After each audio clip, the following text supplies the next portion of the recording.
Dobar dan i dobrodošli. Danas opet malo linearne perspektive. Idemo naučiti kako se crtaju kućice, linearno s jednim iz dva očišta i kad naučimo idemo probati te kućice uklopiti u krajolik. Krenut ćemo jednostavno. Crtam trokut i na drugu stranu crtam trokut, ali zamislimo da je taj trokut onako malo iskrivljen u prostoru, odnosno gledamo iz drugog kuta. Ponovo crtam još jedan trokut i sad prelazimo na linearnu perspektivu s jednim očištem. Označit ću očište, mogu staviti točkicu ili iksić i kod linearne perspektive sve linije koje vučemo sve idu prema očištu. Nastala je prizma koja u biti ide onako u nedogled, djeluje kao da ide u daljinu i sad ćemo je pod navodnicima završiti, dobit će kraj. Znači imamo prizmu i ta prizma bi nam mogla poslužiti kao krov od kuće. Idemo sad probati nacrtati pravokutnik. I opet idemo na linearnu s jednim očištem. Označio sam iksićem očište i sve linije vučem prema očištu. I sad ćemo dodati paralelni par ovoj liniji. Malo podebljati i ova gornja linija isto dobije svoj paralelni, odnosno usporedni par. Evo sad smo dobili biti kvadrat. To je oblik knjige, oblik cigle. Sad ćemo probati istu stvar, ali linearnu s dva očišta. Povukao sam crtu. Označio sam očište, povukao sam linije prema očištu i sad to radim i na desnoj strani. Po potrebi ih možete okretati papir ako vam je lakše vući ravne crte. Evo sad smo dodali opet usporedne linije s ovom prvom. Malo ovaj dio podebljam i sad vučem na suprotnu stranu. Povučem liniju prema očištu i isto napravim i prema desnom očištu. I evo opet sam dobio kvadar. Ali je kvadar kojeg smo crtali primjenjujući načela linearne perspektive s dva očišta. Vidimo koja je razlika. Sad ćemo probati složiti kućicu. Prvo ćemo nacrtati taj trokut i onda ispod pravokutnik. Označio sam očište i sad već znamo sve linije vučem prema očištu i sad djeluje kao da imamo dugačku kuću. Malo ćemo je prekinuti, znači dodat ćemo ove paralelne linije i dobili smo oblik kućice. Na drugu stranu ista stvar, ali probat ćemo linearno s dva očišta.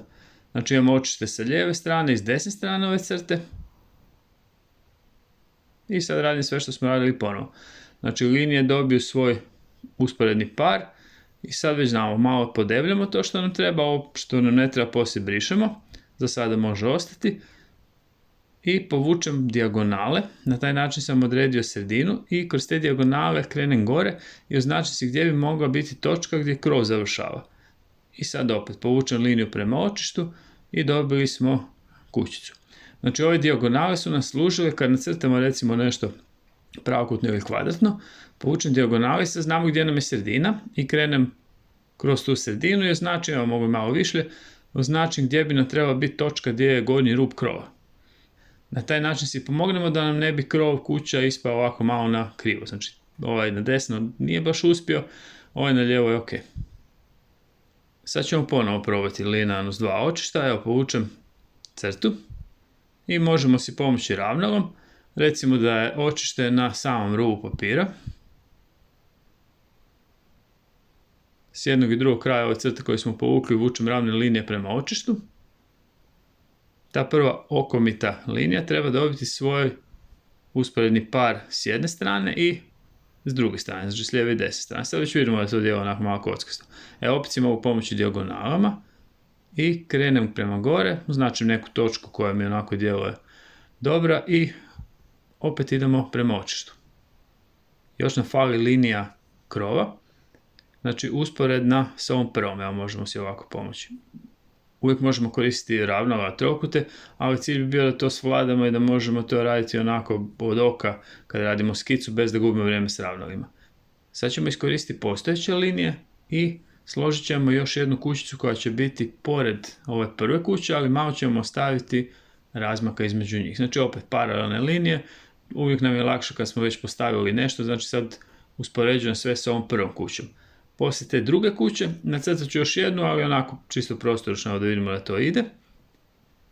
Evo još malo paralelnih linija, znači barem otprilike, znači s obzirom da ne radimo onako strokotom i ravnom, to nije potpuno točno, ali dovoljno je točno ovako za skicu i da naučimo kako se to radi.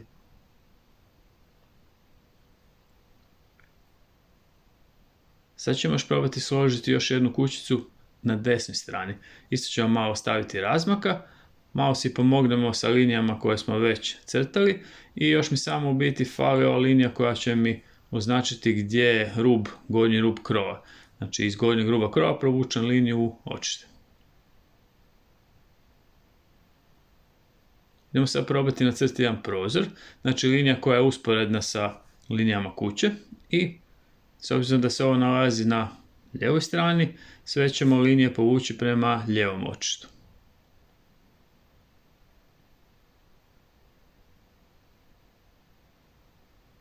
I sad gledamo, sad u principu možemo iskoristiti te linije i napraviti prozore na sve te tri kuće, ako smo ih nacrtali pravilno u nizu.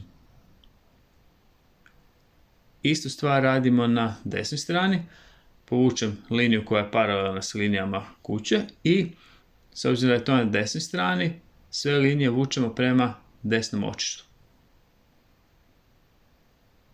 Evo, pogledamo još primjer. Znači, ako nacrtamo prozore ovako, kao da su onako frontalno prema nama okrenuti, to nije u redu. Znači, prozor mora biti zakrivljen tako kao što je zakrivljena i ploha na kojoj se on nalazi. Znači, vidimo da na ovom primjeru što sad crtam, desni prozor djeluje puno bolje od lijevog. Evo još jedan primjer, dodao sam malo detalja, malo je drukčiji kut gledanja, ali znači princip je isti. Jednom kad to naučimo raditi, to u biti uvijek radimo na isti način. Sad ćemo probati još jednom složiti kuću, ali sad će biti sve onako prostorčno. Recimo da radimo skicu nekog krajolika. Evo polako si postavim osnovnu liniju i lijevo i desno očište.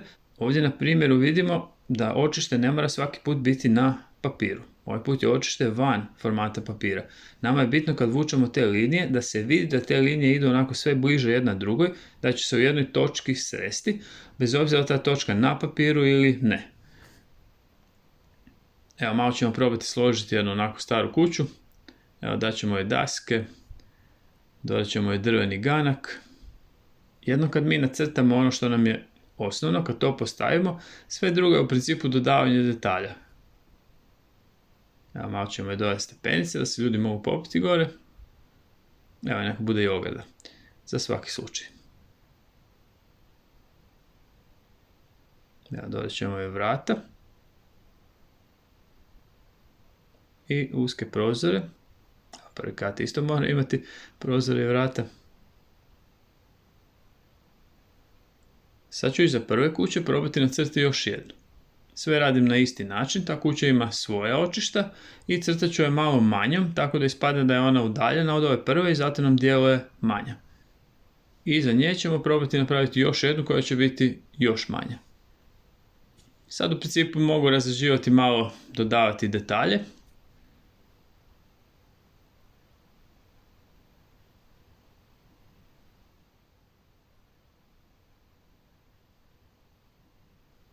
Kad radimo cijepove na krovu, mogu si prvo na prvoj liniji označiti nekoliko crtica i onda u biti sve iz tih crtica, odnosno točkica, vučem prema očištu.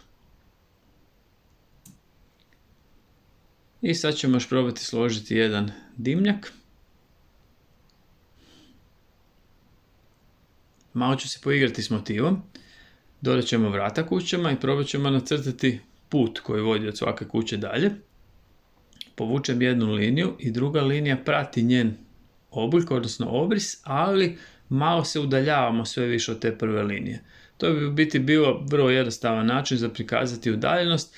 To je tehnički gledano isto linearna perspektiva s jednim očištem, ali nismo vukli crte prema očištu. Ovo možemo onako od oka napraviti nepravilne oblike, ali crte se moraju onako razdvajati sve više jedno od druge kako se približavamo donjem rubu papira. Mogu dodati još ogradu. Za to mi je dovoljna linearna s jednim očištem. Evo ovdje ćemo iskoristiti linearnu s dva očišta i složit ćemo jedan mali bunar. Evo, ima poklopac i posudu za vodu. Iz dimnjaka možemo malo dodati dima. Možemo dodati liniju u pozadini, znači kao horizont, ona brda koja se vide u daljini. Dodat ćemo još malo vode. I sad pogledajmo u biti isti primjer, samo s više detalja. Znači jednom kad smo sve postavili kako mislimo da je ispravno što se tiče perspektive, da nam stvari djeluju trodimenzionalno, poslije samo dodajemo detalja. Ovo može biti skica, može biti crtež ili možemo to poslije bojati.